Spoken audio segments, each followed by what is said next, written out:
Ya, baik teman-teman media, atas arahan Bapak Presiden Prabowo, saya itu ditugaskan untuk melakukan dua hal kunjungan di Jepang. Pertama adalah memastikan percepatan tentang investasi di transisi energi. Yang kedua adalah menyangkut impact Blok Masela. Blok Masela ini kan sudah 27 tahun dikuasai konsesinya. Dan kita masih ingat 5-10 tahun lalu perdebatannya adalah antara di laut atau di darat. Atas arahan Bapak Presiden, di tahun 2025 kami melakukan pertemuan insentif intens dan alhamdulillah sudah selesai. Total proyeknya 20,9 miliar US dollar karena dia tambah CCS 1 miliar, di POD-nya itu 20 miliar. Tetapi dengan perkembangan geopolitik yang seperti ini kemungkinan besar akan nambah. Jadi total investasi kita kurang lebih sekitar 300 triliun lebih. Betul tadi Pak Seskap sampaikan 95% itu investasinya di sektor SDM. Nah, tugas kita sekarang adalah, tugas saya sebagai Menteri SDM, Bapak Presiden tadi dalam arahannya ketika saya pertemukan Presiden Direktur daripada Impex dengan Bapak Presiden, mengharapkan agar proyek ini bisa cepat diimplementasikan. Dan tahun ini 2026 tender EPC-nya akan kita lakukan, FID-nya juga akan selesai, dan kita minta untuk dipercepat. Kenapa ini harus dipercepat? Karena ini penghasil migas salah satu yang giant, 1.200 mm. Kalau ini mampu kita lakukan, maka ketahanan energi kita di sektor migas itu akan semakin kuat dan sekaligus menjadikan Indonesia sebagai salah satu pemain gas di dunia. Dan ini diharapkan, kemarin saya minta untuk kalau seandainya market di luar belum clear, itu dibeli semua oleh Danantara, dalam hal ini PGN, supaya kita memperkuat hilirisasi dalam negeri. Yang kedua, menyangkut dengan transisi energi, saya menambahkan apa yang disampaikan oleh Pak Siska sama Pak Menteri Investasi, bahwa memang kita lagi dorong untuk mempergunakan seluruh potensi energi lain selain fosil yang kita punya. Kenapa? Karena geopolitik ini kita nggak pernah tahu kapan selesai. Jadi mau geotermal, mau air, mau matahari, mau angin, selama ada teknologi, harganya efisien, kita akan dorong. Nah, ini adalah bagian daripada upaya untuk melakukan itu. Dan semua ini sudah benar-benar bisa terjadi karena koordinasi yang baik yang dilakukan oleh Pak Seskap sebagai ketua kelas dalam mengkoordinir urusan-urusan ini di Jepang. Gitu ya, makasih. Oke, terima kasih. Tadi nilai investasi yang Blok Masela itu berapa, Pak? Total Blok Masela 20,9 miliar US dollar.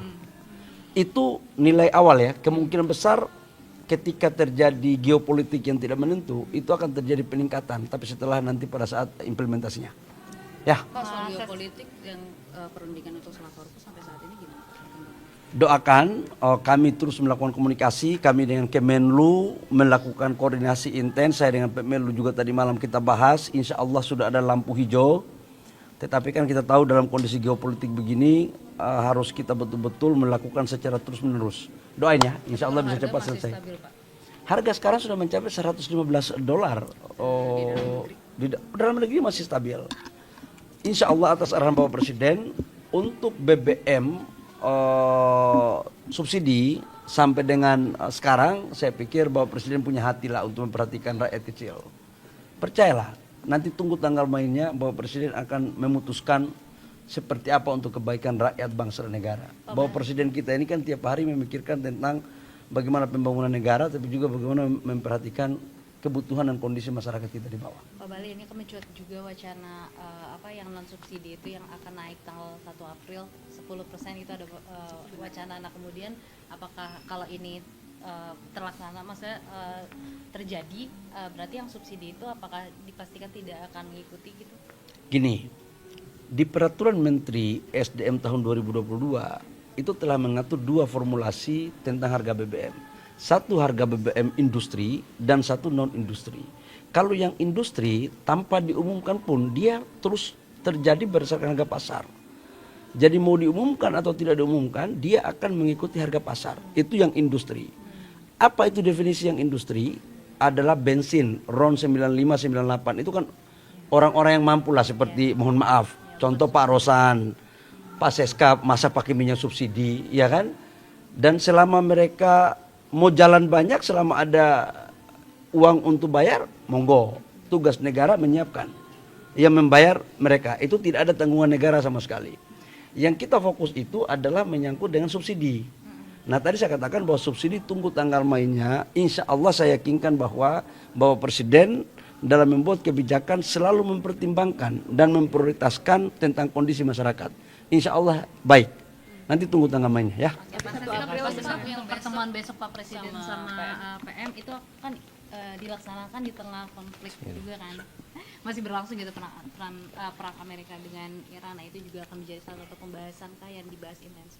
Oke, jadi di samping hari ini tadi ketemu Kaisar, kemudian investasi sekitar 380 triliun. Jadi besok Bapak Presiden akan bertemu juga dengan Perdana Menteri Sanai Takaichi, Perdana Menteri Jepang. Nah, untuk perjanjiannya sudah ditandatangani sebelumnya. Oke. Jadi investasi tadi itu adalah bagian dari seluruh perjanjian Indonesia Jepang. Oke. Itu. Kemudian yang kedua, besok sorenya akan dipertemukan dengan sekitar 12 pengusaha terbesar Jepang oleh Pak Menteri Investasi dan Menteri SDM dengan Bapak Presiden seperti yang dilakukan kemarin di Amerika. Nah, kesimpulannya apa? Jadi intinya adalah Indonesia dengan investasi yang begitu besar di sini, tadi Pak Presiden datang 380 triliun investasi datang, gitu kan? Itu adalah bukti bahwa Indonesia menjadi magnet investasi dunia. Itu yang pertama. Kemudian yang kedua, di luar semakin mantap untuk berinvestasi di Indonesia. Itu aja kira-kira. Oke? Terima kasih teman-teman semua. Yang jelas trust global kepada negara kita semakin hari semakin paten. Kalau ini bisa dikutip sebagai mantan menteri investasi. Ya. Terima kasih semua. Terima kasih semua. Ya baik teman-teman media, atas arahan Bapak Presiden Prabowo, saya itu ditugaskan untuk melakukan 2 hal kunjungan di Jepang. Pertama adalah memastikan percepatan tentang investasi di transisi energi. Yang kedua adalah menyangkut impact Blok Masela. Blok Masela ini kan sudah 27 tahun dikuasai konsesinya. Dan kita masih ingat 5-10 tahun lalu perdebatannya adalah antara di laut atau di darat. Atas arahan Bapak Presiden di tahun 2025 kami melakukan pertemuan intens dan alhamdulillah sudah selesai. Total proyeknya 20,9 miliar US dollar karena dia tambah CCS 1 miliar, di POD-nya itu 20 miliar. Tetapi dengan perkembangan geopolitik yang seperti ini kemungkinan besar akan nambah.